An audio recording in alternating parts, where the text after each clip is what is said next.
Good evening, everybody. This is Friday night, late night crypto talk with Bitcoin Brandon Ivey here. We're going to get started in just one moment. I've got to set this up for my other groups can see this live at the same time. I don't know why it doesn't have it.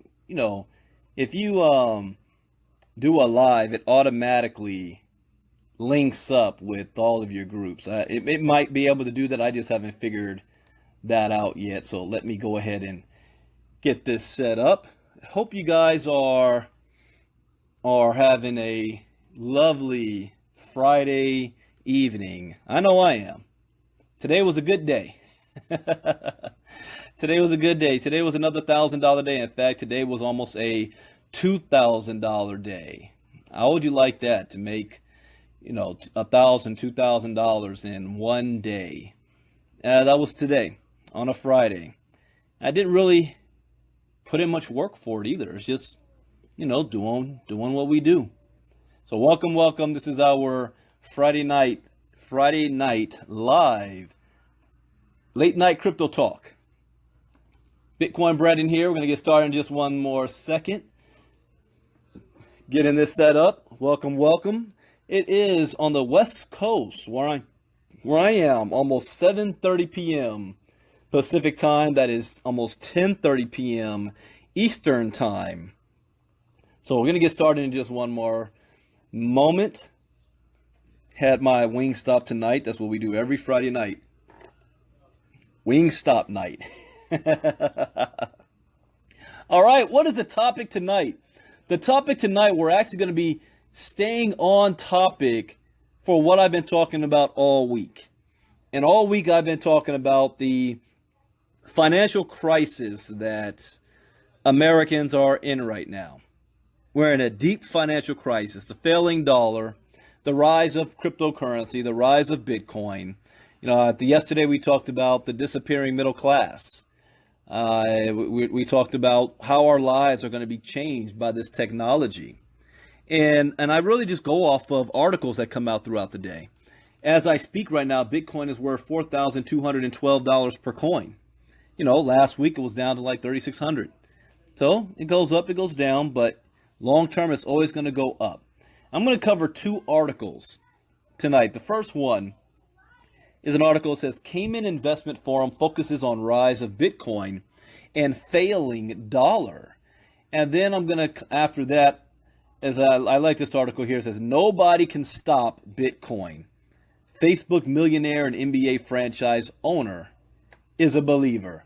So let's first talk about the rise of Bitcoin and the fall of the dollar.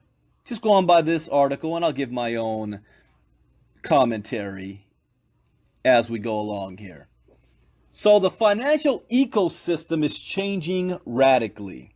The Cayman Investment Forum recognizes this and hopes to address concerns about this new financial world. Right there in the second sentence, they already know this new financial world. How many people do you think live in their lives right now? How many of them understand that we now live in a new financial world? Are they even aware of it? Do they even know this is taking place? The game is being played. So you can't play the game if you don't get on the field, but you definitely can't play the game if you don't even know the game is on TV. You don't even know the game is being played. And the game is being played right now, and we don't even know what's happening. New financial world. The founders of the event believe either Bitcoin or gold will represent the future store of value. They are pursuing this thought by having their elegant conference focus on the monetary paradigm shift and the failing U.S. dollar. The event falls on October 11th at the Cayman Islands. Think about this. This is what they are already preparing for us. They are already prepared and are convinced that the U.S. dollar is going to fail. And they're looking at, okay, what's going to be the next store of value? Will it be gold? Will it be Bitcoin?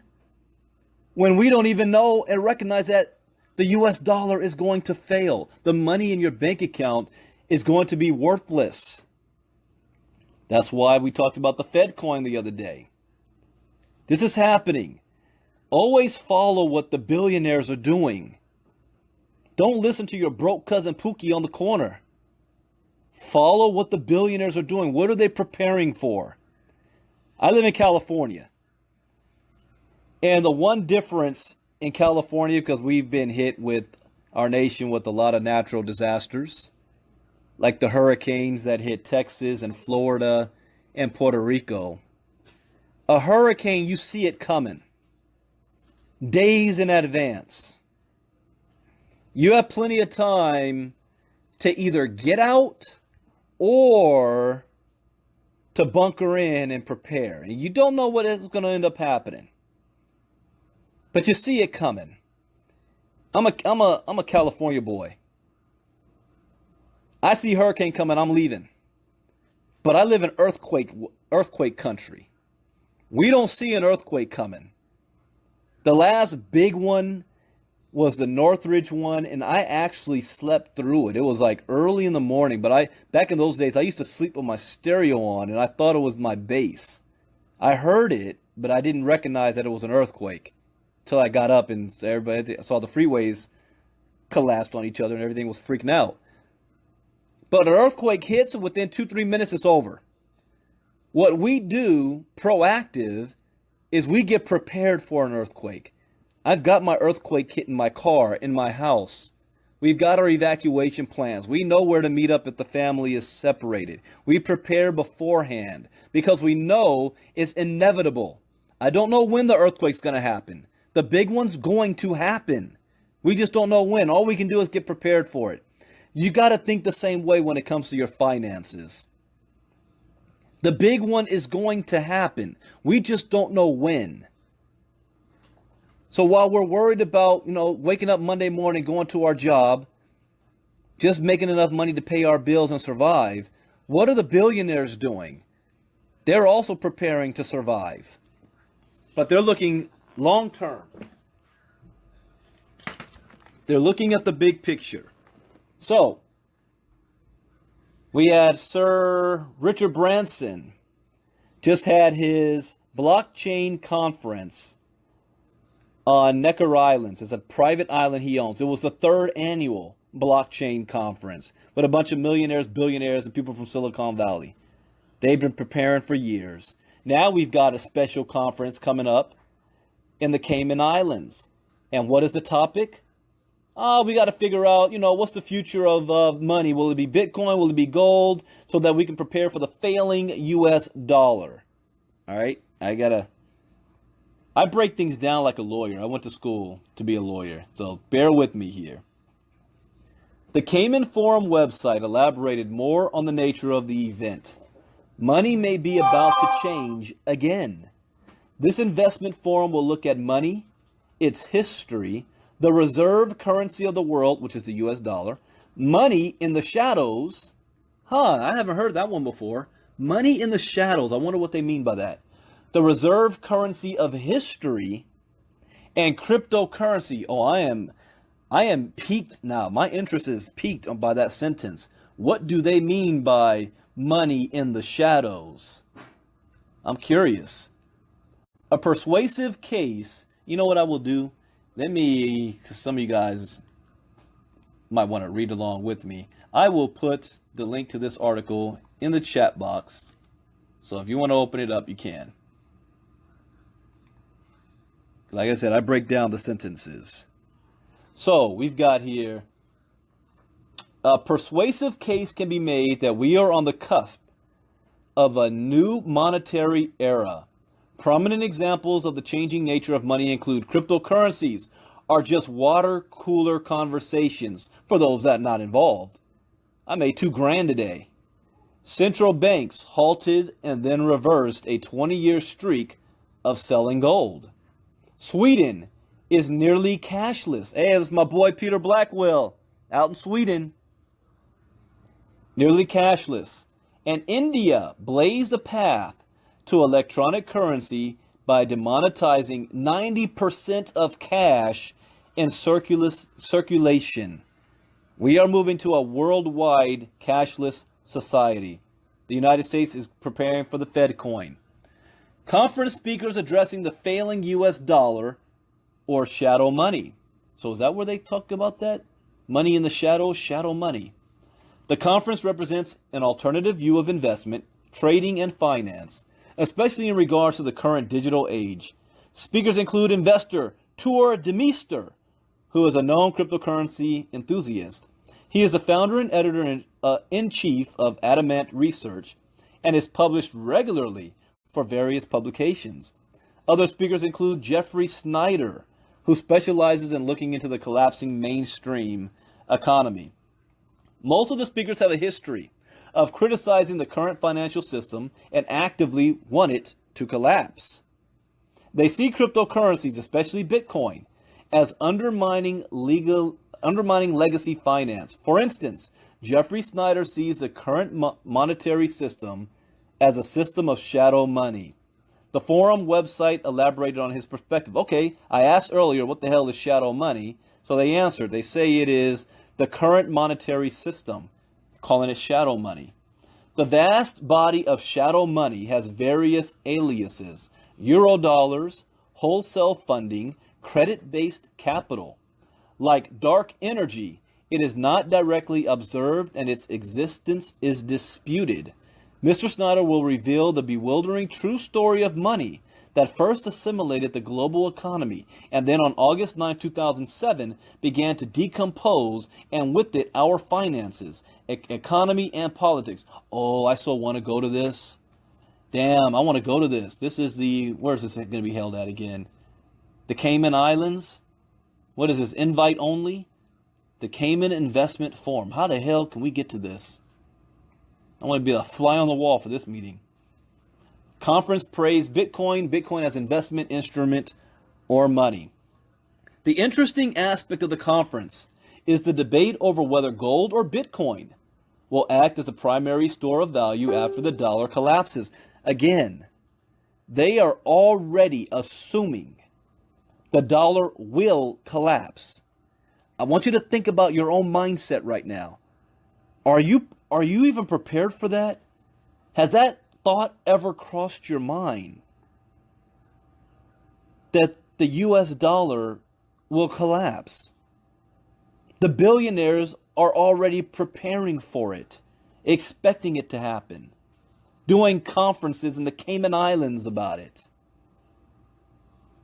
So, according to the event article, two factions exist. One that believes cryptocurrencies will prevail, and one that sees gold as the winner. I don't know how the hell they could think gold is going to be the winner here. But anyways, some of the speakers believe that cryptocurrency is also a store of value and not money. Now that's a debate. That's a debate. Is it an asset or is it currency? This is certainly one of the common arguments that predominates the Bitcoin ecosystem, as some on the Blockstream team appear to want Bitcoin as digital gold rather than a payment system. That's very unique there.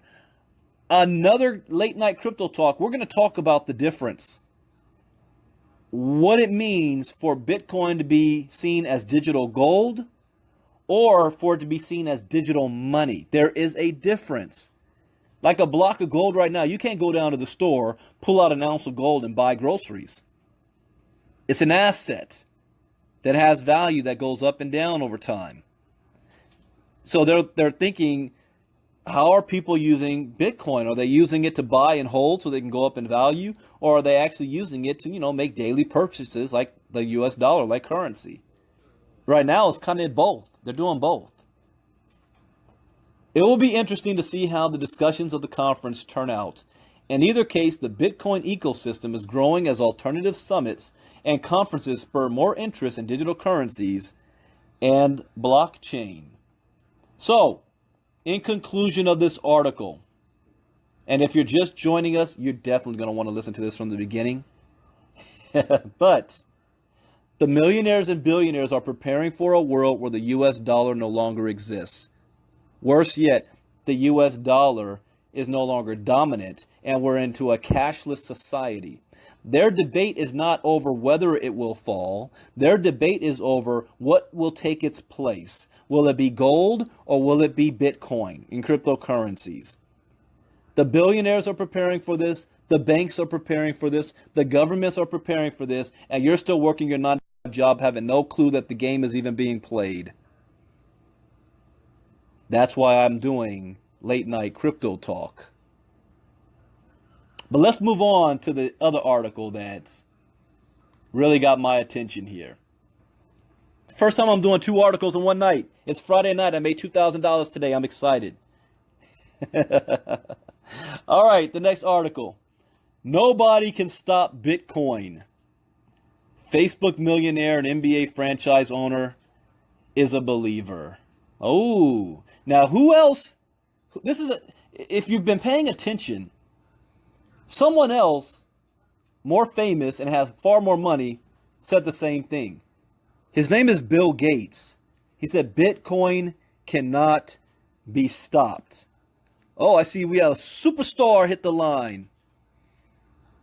India is on us, and she makes 4 or 5 figures as well in the Bitcoin space. Welcome, India. So let's go over this article right here. Nobody can stop Bitcoin. Bill Gates said it. Warren Buffett said it. Richard Branson said it. Even Mark Cuban's saying it now. John McAfee's saying it. You know who else believes it? The CEO of JP Morgan Chase, Jamie Dimon, even though he ran his mouth 2 weeks ago and manipulated the market, he said it. I do have another article here. I may have to go over another time. I forgot to do a video on this, but it was about the other CEO of not JP Morgan, but their competitor. Did I? I think I lost that article. I'll have to look for it. But you've got multiple billionaires saying the same thing. Yeah, you're listening to your 7-figure leader in your network marketing company tell you that Bitcoin is a scam.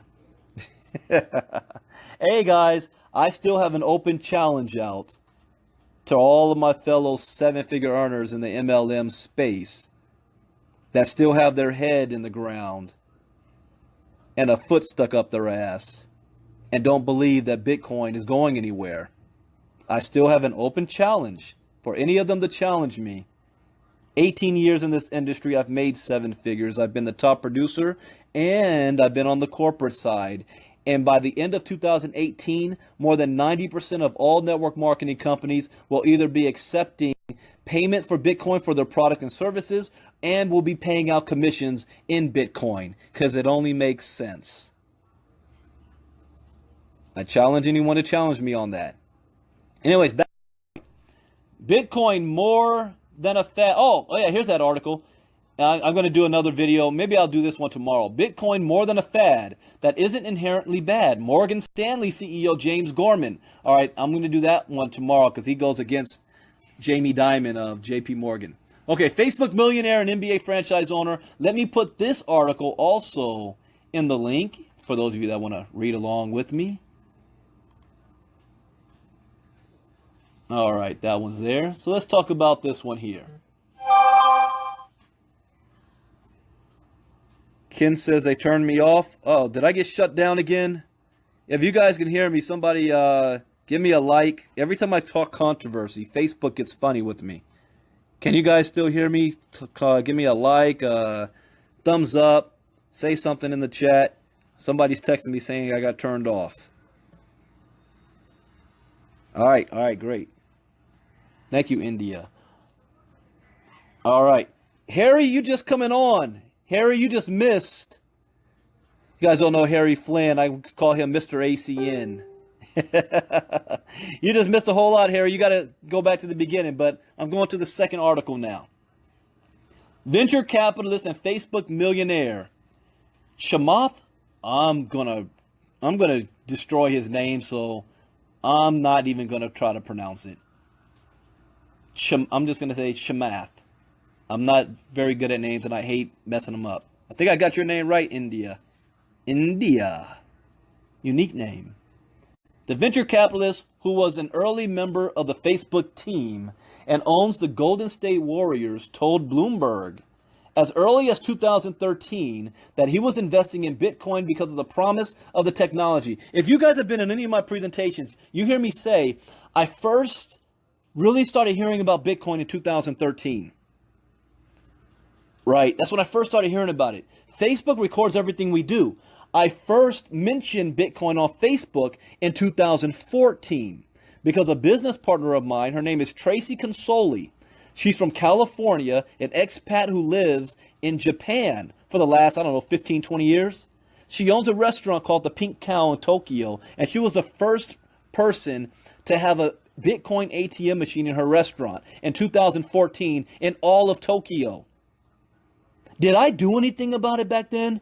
I could have dropped 20K in Bitcoin back then. I'd be a multimillionaire today if I did so.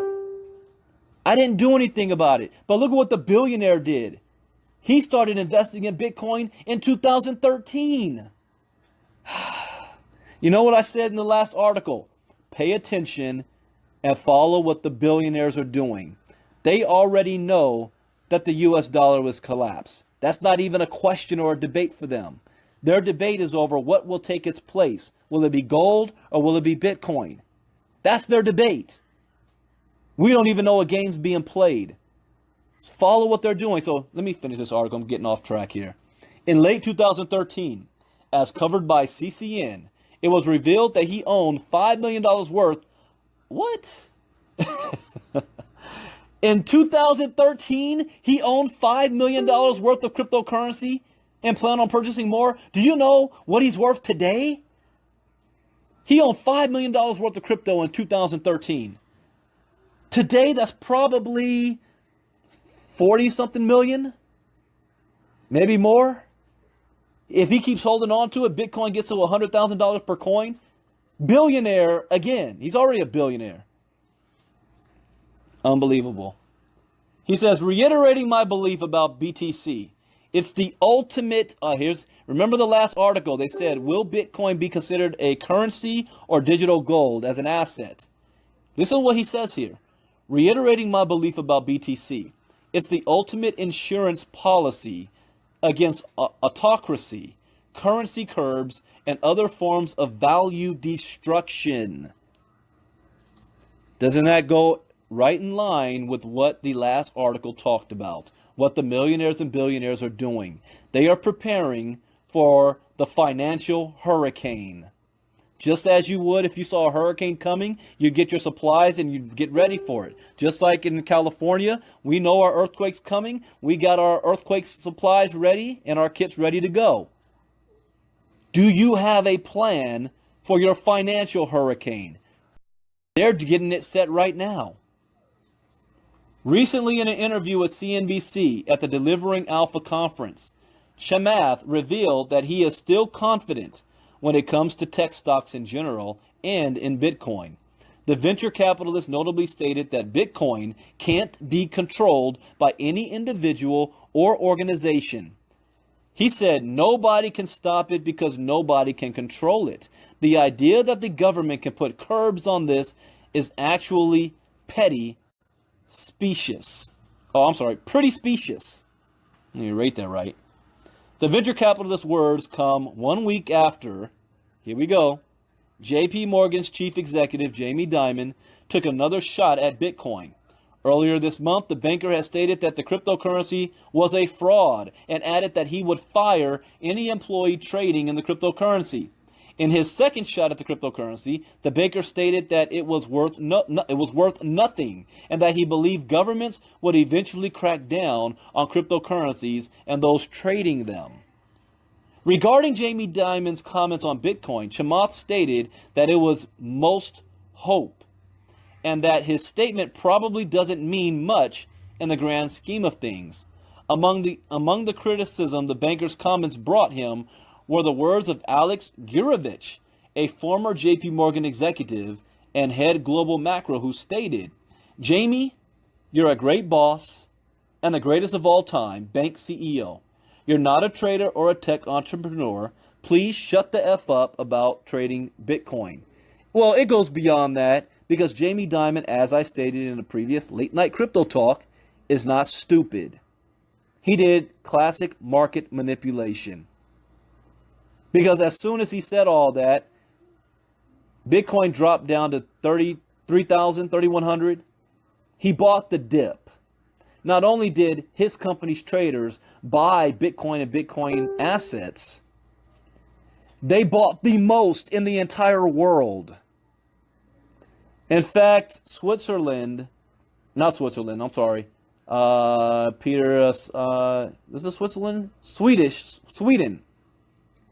is putting out a lawsuit against Jamie Dimon for market manipulation. He bought the dip. That's right, he bought the dip. Made a fortune off of that. Millions. So here we go, let me continue. Bitcoin is uncontrollable. When asked if the IRS could one day take 50% of Bitcoin's market cap just by trying to get involved and control where the money is going, who is sending it, and who is receiving it, the venture capitalist stated that the answer to the question could only be given if there was a place to go to ask it. Chamath further added that Bitcoin isn't a company or an entity controlled by a few people. He further added that the cryptocurrency is uncontrollable and stated that rather than debate how Bitcoin is doing or if it's for nefarious purposes, the discussion should revolve around how to put it to better use. Regarding whether or not governments can one day put an end to it, he said that the genie is out of the bottle and that now the real question is how can we productively use it to solve some of society's issues around the financial services infrastructure. All right, ladies and gentlemen, that's two articles that we talked about tonight on Late Night Crypto Talk. Just to recap, the first article was talking about a conference that's coming up in the Cayman Islands on October 11th, the Cayman Investment Forum, where they are discussing not if, but when the US dollar collapses, what is going to be a safe haven for them to move their wealth? Will it be in gold or will it be in Bitcoin? My comment on that is, while the billionaires are discussing their financial hurricane in the future, all of us are clueless that this is even taking place. And that education and financial literacy is more important today than it has ever been. Robert Kiyosaki has been talking about this since 1998. Donna says, come on down, Brandon, and be a fly on the wall. I want to. I want to be a fly on the wall there. I want to be at that conference. Just like Sir Richard Branson had his private conference at Necker Island.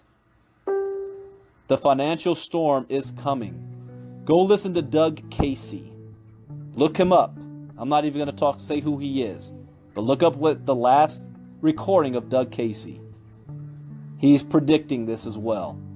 He's predicting we're still in the financial hurricane of 2008. We're currently just in the eye of the storm, which means as any storm, it continues to move. And we're going to move from the eye of the storm to the back end of that storm. Only this time, the federal government is not going to be able to bail out the banks and the automotive industry and flood trillions of dollars into the market to save it.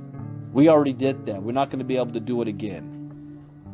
And they know this, and they're already preparing for it. It's called the Fed coin. You will hear about it. If you're working a 9-to-5 job and you still don't believe in cryptocurrency or Bitcoin, you're going to wake up one day and everywhere you go, you're going to see Bitcoin ATMs all over the place. You're going to go into stores and you're going to see signs that say we now accept not just Bitcoin, but multiple cryptocurrencies. You're going to go into your job, you're going to sit into your morning meeting, and they're going to talk about, you know what, we are now going to accept Bitcoin payments of our product and services. Your boss is going to say, we're now going to allow our employees the option of getting paid salary in Bitcoin. If you're in a network marketing company, if you are a 7-figure earner, you already know this whether you want to admit to it or not. There's no such thing as residual income anymore. That died 5 to 10 years ago. That the only two major ways of getting paid in today's network marketing environment, especially in the United States, is by upfront bonuses or if you play that hopping around game trying to get signing bonuses every 6 months. Because otherwise, all you're doing every 3 to 6 months, if you're a top recruiter, is you're rebuilding your team over and over again because they're jumping ship and leaving to another company. And you have to rebuild just to maintain what you have. You're not moving forward. Go take a vacation for 6 months and see what happens to your income, because residual income is dead. The only exception to that rule is if you have an international team. Because internationally, they're a good 7 to 10 years behind America when it comes to network marketing. If you've got an international organization, you're good to go. You're also going to be faced with the fact that by 2018, the end of it, your CEO and your corporate staff, if they're smart, which they are, most of them are, they're also going to say, we're now going to give the option of purchasing our products in Bitcoin so that people around the world can buy our products. They're also going to say, we're going to pay out commissions in Bitcoin. You know why? This saves chargeback fees. It saves your merchant account getting hit. It saves hundreds of thousands of dollars of trying to open up and get registered and licensed in other countries. Now people that don't have access to a bank account, people that don't have access to debit and credit cards, will be able to get paid directly and instantly. And that's going to be your next marketing tool. How would you like to get paid instantly instead of waiting 2 weeks to a month? And the 7-figure earners who are putting their nose up to cryptocurrencies right now, next year are going to run their mouths as if they've just discovered it for the first time. Now it's legitimate because they're onto it and their company is doing it. I don't need to be Nostradamus here. I know common sense. And I know the market. And I know the trends. And I know my industry. I know the CEOs are already discussing it. They've been talking about it for years. They're going to pull the trigger in 2018. Mark my words. So what can you do to get involved? Here's the first thing, and I give this to you for free. If you have Netflix, pull up Banking on Bitcoin. Banking on Bitcoin.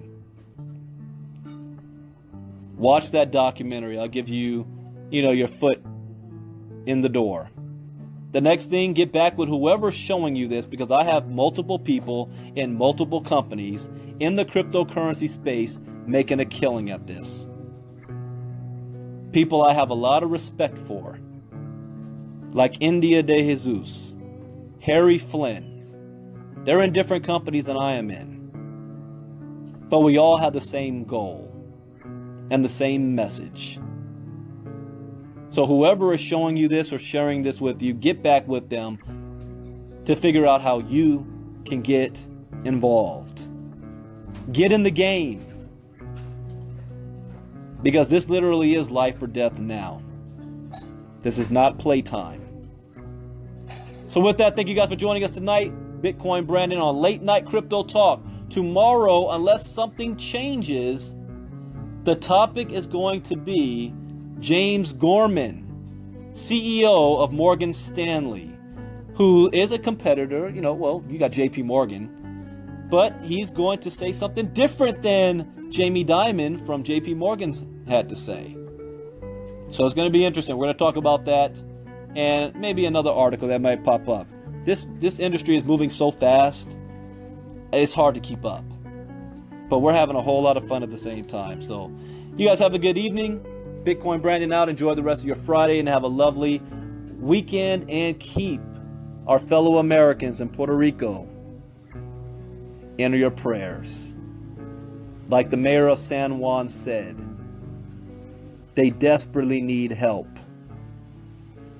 Keep them in your prayers. Donate if you can. God bless. Good night. Bye-bye.